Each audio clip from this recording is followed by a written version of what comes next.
আসসালামু আলাইকুম আরহামতুল্লাহ বারাকাত। আজকে আলোচনা করব, যদি আল্লাহ রাব্বুল আলামিনের সন্তুষ্টির উদ্দেশ্যে আমরা হজ করি, তাহলে এর বিনিময় রূপে আমরা আল্লাহ রাব্বুল আলামিনের দরবারে কি পাব। আমরা যদি আল্লাহ রাব্বুল আলামিনের সন্তুষ্টির জন্য হজ করি, তাহলে আল্লাহ রাব্বুল আলামিন আমাদেরকে এর বিনিময়ে জান্নাত দান করবেন। জান্নাতুল ফেরদাউসে উচ্চ মাকাম আমাদের জন্য বরাদ্দ করে দিবেন।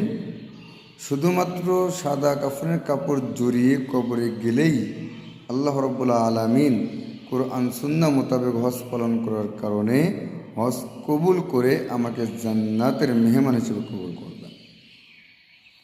বুখারী শরীফের 1773 নম্বর হাদিস, নবী আকরম সাল্লাল্লাহু আলাইহি ওয়াসাল্লাম বলেন, ওয়াল হজ্জুল মাবরুর লাইসা লাহু জাযাউন ইল্লাল জান্নাহ।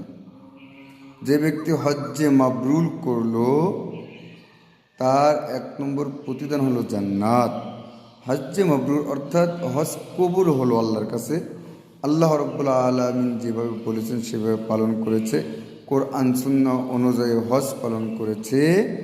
যার হজ আল্লাহর দরবারে কবুল হবে, সে অবশ্যই জান্নাতে যাবে। আমার হজ যদি আল্লাহর দরবারে কবুল হয়ে যায়, তাহলে আল্লাহ রাব্বুল আলামিন, আমি যখন কাবা ঘর থেকে হজ করে ফেরত আসব, আমার হজ যদি কবুল হয়, আমি জান্নাতে একজন মানুষ। আমি দুনিয়াতে হজ করে এসে যখন আমি চলবো, আমি জান্নাতে একজন মানুষ। আমি কোরআন অনুযায়ী, সুন্নাহ অনুযায়ী আমি যখন বিজনেস করব, আমি জান্নাতে একজন মানুষ। আমি যখন মসজিদে যাব, আমি জান্নাতে একজন মানুষ। আমি যখন রাস্তাঘাটে চলাফেরা করবো, আমি জান্নাতে একজন মানুষ। আমি যখন মানুষের সঙ্গে কথাবার্তা বলবো, আমি জান্নাতে একজন মানুষ। এজন্য আমাদের উপরে যদি হজ ফরজ হয়ে থাকে, আল্লাহ রাব্বুল আলামিন আমাদের যাদের উপরে হজ ফরজ করেছেন, আল্লাহ রাব্বুল আলামিন আমাদের সকলকে হজ্জে মাবরুর করার তৌফিক দান করুন। আমাদের হজকে কবুল আল্লাহ রাব্বুল আলামিন করুন। আমাদের হজকে কবুল করে আমাদেরকে জান্নাতের মেহমান হিসেবে কবুল করুন। আমিন।